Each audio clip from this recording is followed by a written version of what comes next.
If someone had told me 2 years ago that I'd end up walking away from the woman I planned to spend my life with, I would have laughed. Tessa wasn't just my girlfriend. She was my best friend, my future, the person I thought I'd grow old with. For 4 years, we built a quiet life together. Nothing flashy, just steady, comforting, and full of shared dreams. We talked about everything, from our favorite road trip routes to how many kids we might want. That kind of bond feels rare in today's world, and I truly believed we had it. We met at a friend's birthday party. I remember watching her from across the room, how her laugh cut through the noise and how confidently she spoke her mind. She wasn't trying to impress anyone. She didn't need to. She was magnetic. I was a little rough around the edges, more laid back, quiet, but somehow we balanced each other out. Within a few weeks, we were inseparable. We moved in together after a year, and everything just flowed. No drama, no games. It felt like home. She was a freelance graphic designer, and I worked as a project manager in tech. Our schedules synced perfectly, and we enjoyed the little things, cooking together after work, walking through the park on Sundays, arguing over movie choices, only to fall asleep halfway through anyway.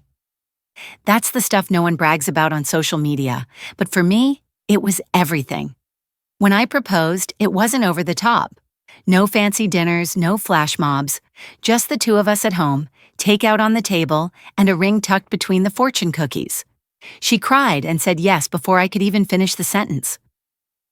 That night, we stayed up talking about our future wedding, a small one by a lake in the fall, burnt orange leaves, string lights, acoustic music.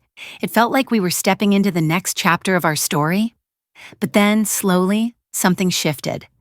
At first, it was little things. Tessa, who had once obsessed over centerpiece arrangements and venue options, stopped bringing up the wedding at all. I'd ask about bridesmaids, or if she'd picked a dress yet, and she'd just shrug, say she was still thinking. "There's still time," she'd add, brushing it off with a tight smile. At the time, I chalked it up to stress. Planning a wedding is intense, right? I didn't want to pressure her. She had clients, deadlines, and all the chaos that came with freelancing. I figured she'd bounce back once things calmed down, but what I didn't realize then was that it wasn't about stress at all. It wasn't about time or flowers or guest lists. It was about us. Looking back, I see all the signs I ignored, the excuses, the lack of eye contact, the way she'd disappear into her phone, laughing at messages she never shared with me. I let so much slide because I loved her and because I wanted to believe we were just going through a rough patch. Every relationship has those, right? I didn't know it yet, but the woman I loved was already slipping away, and the life I thought we were building together, it was already starting to crumble. That fall wedding we once dreamed of was never going to happen. About 2 months after the proposal, everything began unraveling faster than I could process. Tessa's smiles became more distant, her attention more fractured. She wasn't cruel, just absent. Her body was there, but her mind was always somewhere else. She'd scroll through her phone, bite her lip like she was deep in thought, then suddenly lock the screen when I glanced over. I told myself not to overthink it. Maybe she was planning a surprise for the wedding, or just mentally drained. I didn't want to become the paranoid fiancé. Then came that night, the night that twisted my gut in a way I'll never forget. We were at a friend's game night. Someone suggested playing a TikTok challenge-style game. Personal questions, answer fast, no overthinking. It started light, silly stuff. "What's your go-to karaoke song? Worst fashion choice in college?" Then someone asked, "If you could relive one relationship, which would it be?" Before I could even blink, Tessa said, "Dylan." Just like that. The room fell silent. Dylan, her ex from college, the one who cheated on her, the one she once cried over while wrapped in my arms, saying how badly he'd broken her. That Dylan. She tried to laugh it off. I mean, not that I want to. It's just a big part of my past. But I wasn't laughing. Neither was anyone else. I clenched my jaw and waited for the night to end. On the way home, the silence between us was suffocating. Later that night, I asked her about it. "What was that about, Dylan?" I said, trying to sound calm even though my chest was burning. She shrugged. "It was just a dumb game, Liam. Don't take it so seriously." "But you said his name without hesitation." "So what? He was a chapter in my life. I'm with you now." I wanted to believe her. God, I wanted to. But something in her eyes. It wasn't just nostalgia, it was curiosity. The days that followed were worse. She'd cancel plans last minute, say she was visiting her mom or catching up on work. But she wasn't really with me, even when she was home. She became more guarded, more distracted, more disconnected. Every time I tried to bring it up, she'd change the subject or accuse me of being too sensitive. Then came the final blow. It was a Friday. I got home early, thinking we'd order takeout and just hang out like we used to. I found her on the couch, laptop open but not working, just staring. Her expression was blank. "Hey," I said, hanging up my jacket. "You okay?" She shut the laptop slowly and looked at me. "There's something I need to talk to you about." And just like that, my stomach dropped. She took a deep breath. "I think I need a break." I stood frozen. A break from what? From us. From everything. I've been thinking about Dylan and I just need to see if there's anything still there. I didn't speak. I couldn't. My world didn't crack in half, it imploded. "You want to explore things with your ex?" I finally asked, disbelief coating every word. "I'm not saying I'll run off and marry him," she said quickly. "I just need clarity. If it doesn't work out, I promise I'll come back. But I owe it to myself to know." She actually believed she could press pause on our life together, chase her ex, and come back like nothing happened. Something inside me shifted in that moment. I didn't scream. I didn't beg. I just stared at her and said, "Okay, take your break." She looked confused. Maybe she expected me to fight for her, to plead, but I didn't. Because somewhere in the middle of that heartbreak, I realized I deserved better than being someone's backup plan. Tessa left the following morning. She didn't cry, didn't look back, just tossed a few things into a duffel bag and muttered something like, "I'll text you later." She said she was staying with her mom, but I knew better. I knew where she was really going. To test drive the past, like it was a pair of shoes she wasn't quite ready to throw out.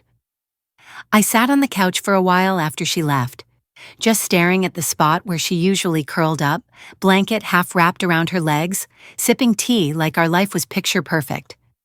I wasn't sad. I was hollow. There's a difference. But by that afternoon, the hollow space began to fill with something else. Resolve. She wanted clarity? I'd give it to both of us. First, I opened my laptop and started making calls. The house? It was in my name. Tessa always acted like it was ours, referring to our living room, our kitchen, our future. But the mortgage, the paperwork, the down payment, all mine. I called my realtor, scheduled an appraisal, and by Monday morning, the house was listed. I wasn't just walking away from the engagement, I was walking away from the shared illusions too.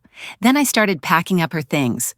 Every dress, every scented candle, every live, laugh, love sign she insisted made the place feel warm. I boxed them all with a calmness I didn't recognize in myself. I wasn't angry anymore. I was done. But I didn't drop them off at her mom's. No, that would have given her a chance to talk, to explain, to spin. Instead, I hired a moving service to deliver everything. Taped to the last box was a simple note. "Here's your space. Use it wisely." The reactions came quickly. First, it was a casual, "Hey, just checking in" text. I didn't respond. Then came the "I miss you" messages, followed by "Can we talk?" And eventually the panicked, "Why are you doing this?" Why? Because I was done being the fallback plan while she flirted with the past. In the days that followed, I began clearing out more than just boxes. I cleared out emotional debris. I deleted the shared playlists, unsubscribed from the wedding newsletters, and took down the engagement photo from the fridge. That picture, once so full of promise, now just looked like two strangers pretending. And then I called Noah, my best friend since college. We cracked beers on the porch and I told him everything, every last detail. He didn't sugarcoat it. "She's gonna realize she screwed up," he said. "And when she does, don't you dare let her back in." He was right. Tessa had always expected I'd wait, that I'd be the good guy who sat still while she explored what if. But instead, I started imagining my own future. I applied for a job transfer to the San Francisco office I'd once dreamed about but put on hold because Tessa didn't want to move. Now, that reason was gone. I also started looking for apartments out west. Small, modern, clean. A fresh start. No echoes of broken promises. Every box I packed, every plan I made, felt like reclaiming the parts of me I didn't even know I had lost. Tessa thought her break meant pressing pause. But for me, it meant pressing reset. By the end of the week, the boxes had already reached her mother's house. Tessa didn't call me right away. I imagined she stood in the living room, staring at the neat stack of her life labeled with Sharpie and taped with finality.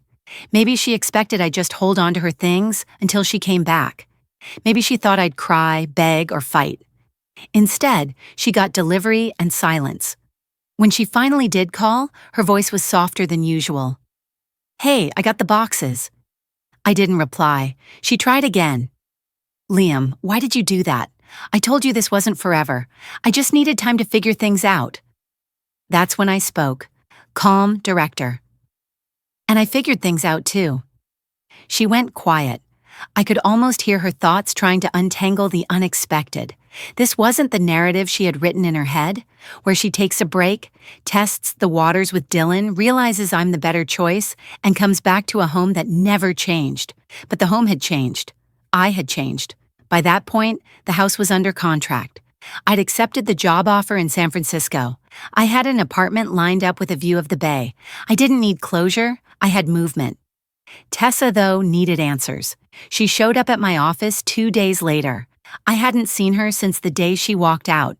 She looked nervous, tired, and strangely desperate. Her voice cracked as she spoke. "I made a mistake." She said Dylan wasn't what she thought. He hadn't changed. He was still flaky, still non-committal, and already texting other women behind her back. She said she felt stupid, embarrassed, and lost. She tried to laugh through the tears as if that would soften it. "I thought I needed to know for sure," she whispered, "but all I learned is that I threw away the best thing I ever had." I looked at her, not with anger, not with hate, but with clarity. "No, Tessa, what you had was a backup plan. What I had was a dream. You tested your options. I made a choice." She tried to argue, pleading for counseling, for time, for one more chance, but I shook my head. "You wanted space, and I gave it to you, just not the way you expected." She cried. I didn't. I had done my grieving in the quiet, in the late-night packing, in the goodbye I whispered to myself when she walked out the first time. Now I was done. She asked if we could at least stay friends. "I don't think so," I replied. "Friends don't treat each other like placeholders." She stood there for a long time, hoping I'd crack, that I'd flinch, that some small piece of the old Liam would reach for her. But that piece no longer lived here. As she walked away, I felt something I hadn't felt in weeks. Relief, not rage, not vengeance, just peace. And that's when I knew I was ready for the next chapter. 2 weeks after that final conversation with Tessa, I was standing at the edge of a new beginning. The house had officially sold. The last check had cleared. I watched the moving truck pull away from the driveway for the final time, carrying with it the furniture, the framed photos I never looked at anymore, and whatever traces of her still lingered in the corners. Tessa never came back for a proper goodbye. She sent one last message. "I hope someday you'll understand." I didn't respond, because I do understand. I understand that when someone shows you where you stand in their life, you don't argue, you adjust, you don't beg to stay, you start walking. San Francisco welcomed me with its fog, its hustle, and something I hadn't felt in a long time. Freedom. My new apartment wasn't massive, but it had tall windows that let in the morning sun. I bought furniture that actually reflected my taste. No more gray throw pillows or live, laugh, love wall decals, just clean, quiet space that felt like mine. At work, things moved quickly. The team was sharp, collaborative, driven. They didn't know about my past, and I didn't need to explain it. Here I wasn't Liam, the guy whose fiancée left him on pause. I was just Liam, capable, focused, whole. One night, after a long day of onboarding and a solo dinner of street tacos and cold beer, I sat on my balcony, watching the sun melt into the bay. That's when the call came. It was Noah. "Dude," he said, "guess who's already broken up with Dylan?" I didn't even flinch. "I figured," I replied. "What happened?" Same guy, same patterns. Apparently, he started texting his ex just days after getting with Tessa. Her sister spilled everything. Now she's crashing at her parents, blaming the universe. I let out a low chuckle. She told me she just needed time to be sure, I said. I guess she got her answer. Noah was quiet for a moment. You know, you handled this better than I would have. You didn't scream, burn anything, or post cryptic quotes online. I smiled. That's the thing, man.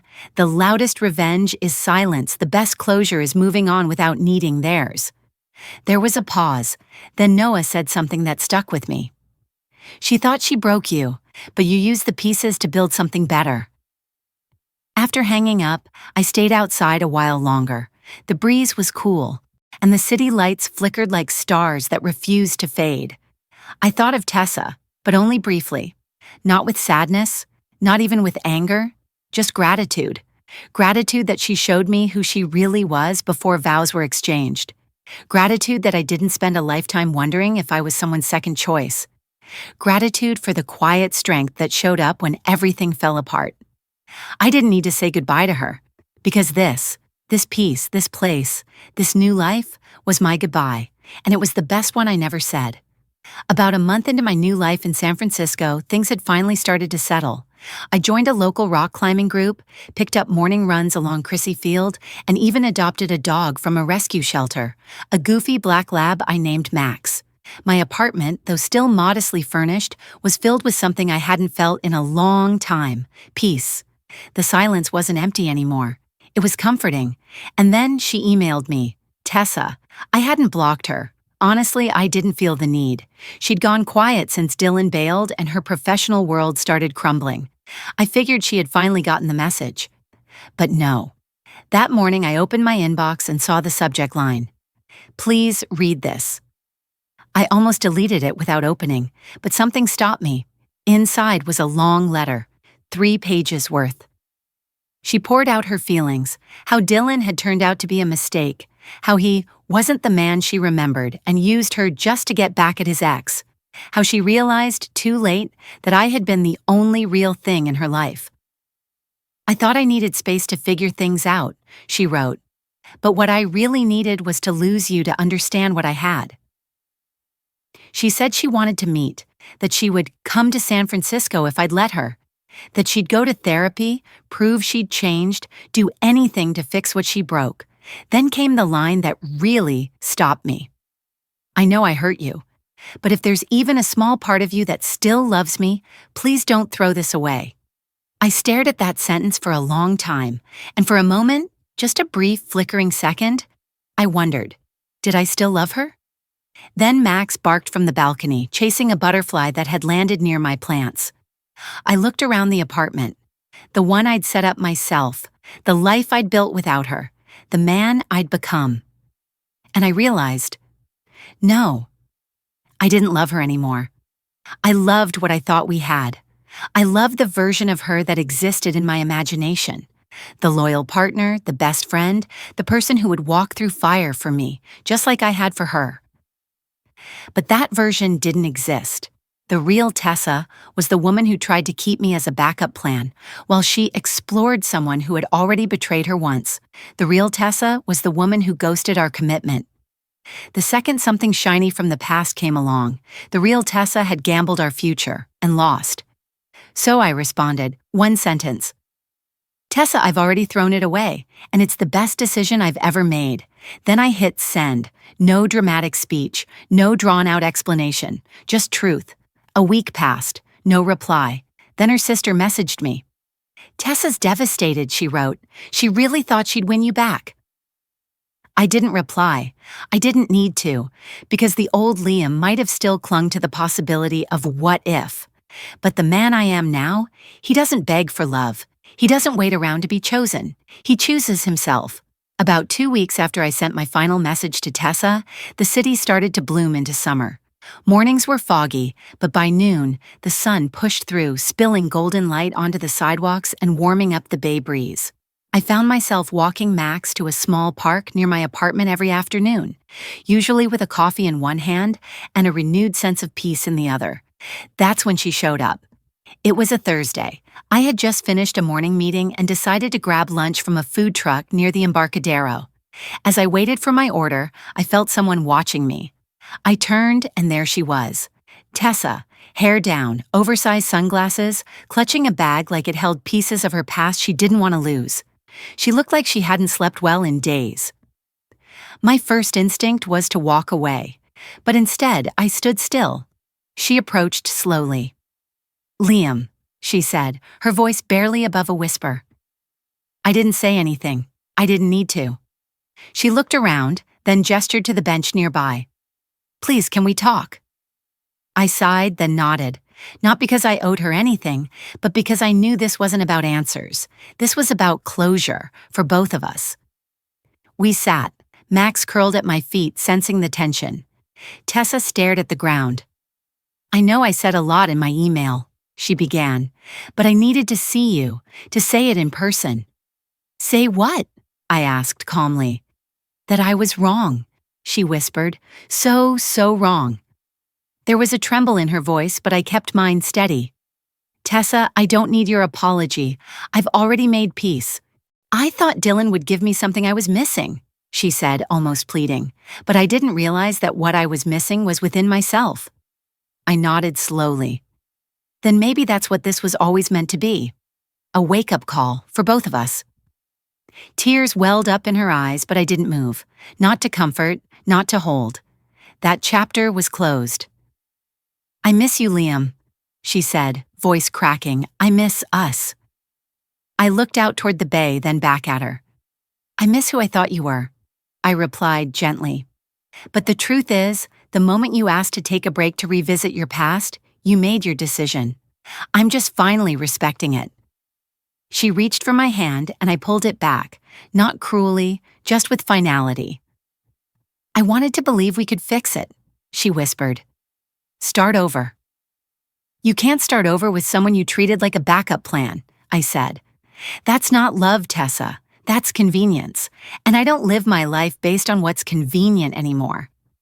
She nodded slowly, as if finally understanding. "So this is really goodbye?" I stood. "Number this goodbye happened the moment you walked out the door. Today, this is just closure."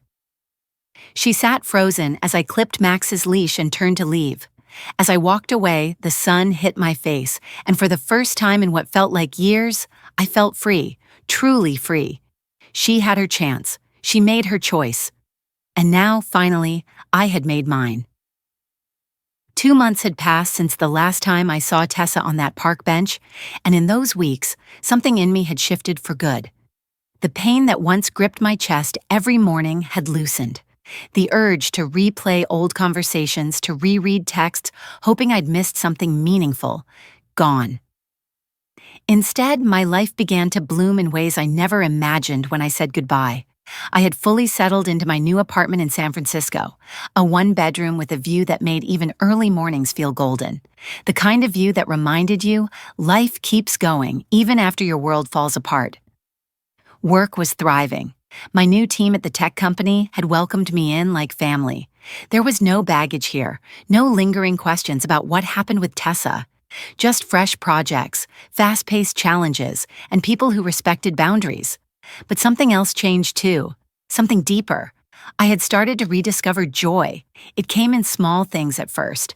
My dog Max nudging my hand for attention, a new favorite coffee shop around the corner, the breeze during a morning run, the quiet when I turned off my phone at night and didn't feel the urge to check it again. I was no longer haunted by what if.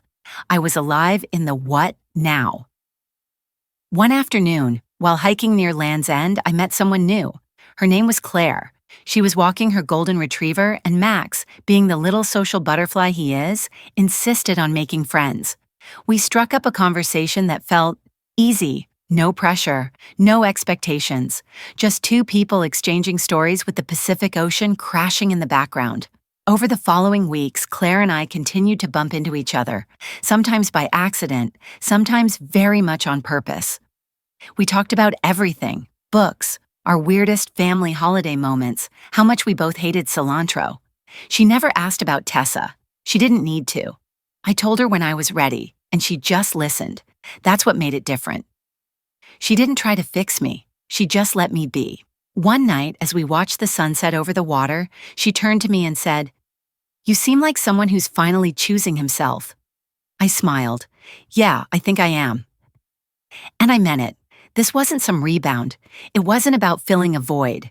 It was about finally living a life that was mine, on my terms. No more being a backup plan, no more waiting to be chosen. I had chosen me, and everything else was just a bonus. As for Tessa, she sent one last email about a month ago. It wasn't angry or desperate this time. Just a simple message that said, "I hope you're doing okay. I really did love you." I never responded, because I finally understood love that comes with conditions, with ultimatums, with breaks to find yourself in someone else's arms, isn't the kind of love I want. Not anymore. So this is the final chapter in that story. But the beginning of a new one filled with self-respect, peace, and the kind of joy you can't fake. To anyone out there reading this, wondering if it gets better, it does, but only after you stop waiting for someone to choose you and choose yourself instead. One of the most important takeaways from Liam's story is this: self-worth is not something others determine, it's something we claim for ourselves. When someone asks to take a break from a committed relationship to pursue another person, that's not love. It's a betrayal cloaked in indecision. Tessa's actions were not a moment of confusion, but a choice, repeated over time. Her desire to explore while keeping Liam as a backup was not about seeking clarity. It was about convenience. This story reminds us that when people reveal their true intentions, no matter how softly or indirectly, it's up to us to listen. Liam didn't beg to be chosen. Instead, he chose himself. That decision didn't come from bitterness, but from clarity. He didn't seek revenge, he sought peace, and in doing so, he found more than closure. He found freedom. Too often, we're taught to prioritize forgiveness, to give people another chance, even when they've made it clear we're not their first choice. But true healing doesn't begin with giving someone else more time. It begins the moment we stop waiting and start building something new on our own terms. So if you've ever been someone's second option, their maybe, their fallback, take this as your sign. You deserve more.